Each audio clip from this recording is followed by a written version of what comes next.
This is Tom Fox. Welcome to the newest edition in the Compliance Podcast Network, my latest podcast, Compliance and Coronavirus. As the voice of compliance, I wanted to start a podcast which will help bring both clarity and sanity to the field of compliance, the compliance practitioner, and indeed the compliance profession during this worldwide health and healthcare crisis. Taking up a variety of topics as diverse as working from home to sporting events, to the role of the board of directors, to crisis management, to the role of supply chains. We will look at all of these in this podcast. If you have a topic you'd like covered on compliance and coronavirus, please let me know. I'd be happy to do a podcast on it.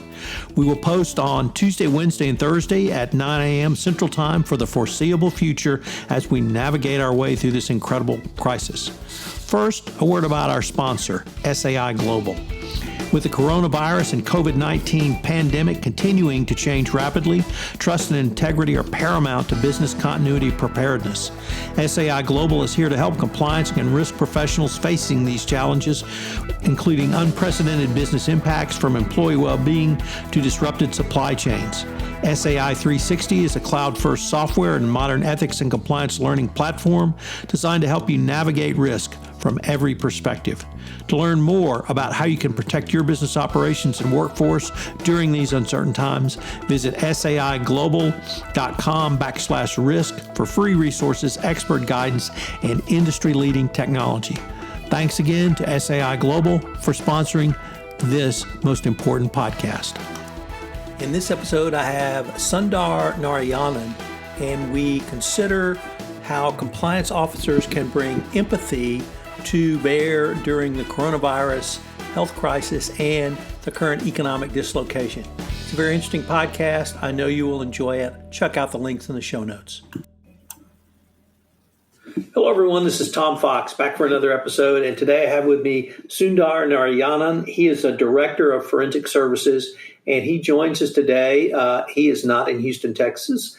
He is in India, and he has graciously taken the time to visit with me because he has a really unique perspective that I think every compliance practitioner needs to hear about the challenges, many of the challenges we are all facing right now. So Sundar, with that incredibly long-winded introduction, first of all, welcome and thank you for taking the time to visit with me today. Absolutely, Tom. Thanks a lot. Really glad to be joining you on this podcast, and thanks for having me here. So, Sundar, what I'm asking many people such as yourself is either what are clients coming to you for advice on, or what counseling are you giving your clients in this both health crisis and economic downturn? So what are some of the key points that you're trying to communicate to your clients? Absolutely. So, Tom, one of the first things is that this is unprecedented times that we are actually speaking about. And there is a combination of economic uncertainties, and which is also combined with the issue of epidemics that we are currently going through, a pandemic that we are going through at this point in time. Both has a significant impact on the environment and creates challenging issues with regard to the business. What comes along at this point in time is the compliance officers have a critical role in looking at the way the business is changing and how it impacts the risks and compliances at this point. I'll just elaborate a bit to give it as a context. The thing is, at this point in time, the business nature is changing from how it used to function. Things are going digital. Some of the businesses are affected by the lockdown, and some of the businesses are progressing with alternative mode of running business, including work from home scenarios.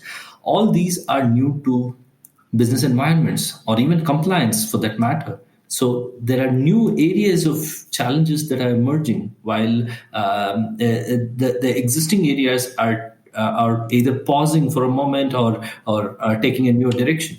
So that is a critical point for compliance officers to relook at the kind of risks that they may want to be addressing at this point in time. So as certainly you're correct on risks evolving, changing today, changing perhaps next week, and they may change 30, 60, 90 days out. How do you advocate compliance officers collaborate with others both external to the company and internally? So there are two critical parts in that space.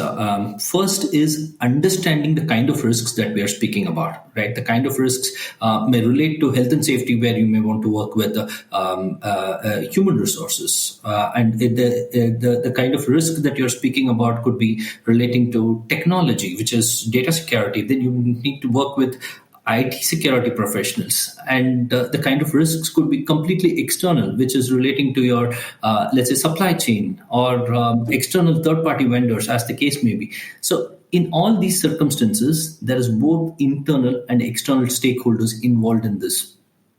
It is necessary to understand some of the aspects which we are speaking about as risks at this point in time. Let's say, for example, health and safety. Not many companies may have considered health and safety as one of their critical compliance risks at an overall level. Now, it becomes absolutely important for them to consider this.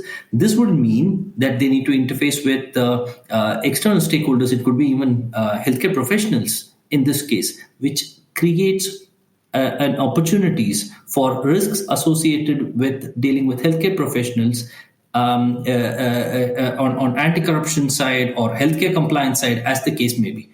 All these are factors that one needs to take into consideration. Let's take, for example, what are the scenarios that we are speaking about. At this point in time, there is lockdown in many of the geographies that we are speaking about, and the geographies are attempting to see how to contain the pandemic extension at this point in time.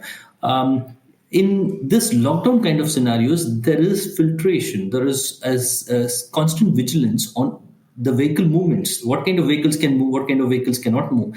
There is risk of bribery and corruption associated with transportation, logistics at this point in time, much more than what the company would have anticipated earlier, specifically for essential services, including food and also medicines, as the case may be.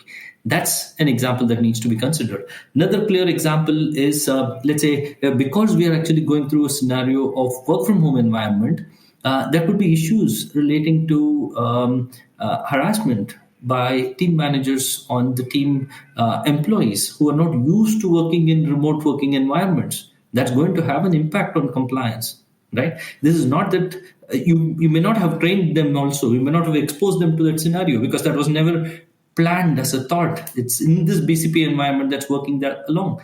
Again, there is a compliance challenge which is different from what the compliance officer may have considered earlier. Third, because of this work from home environment, let's say you're speaking about newer issues like security breaches. One of the typical scenarios that's coming along with the connections that we are having conversation with is confidential information, because with the comfort of sharing screens with multiple tools like Microsoft Teams or Zoom, people are sharing confidential information on screen, which is taken as a screenshot by the other person. So you don't have an evidence of something being shared. So that's a risk that has a significant compliance impact. And in addition to that, there is regulatory compliance requirement. The different governments are saying that you need to come up and report to us in terms of people affected by the pandemic, people who show symptoms or either asymptomatic or symptomatic of the pandemic. All those are things that's going to have impact. These are a variety of risks. Each of them have different dimension than what a compliance officer would have considered when they were planning for their compliance actions for the year.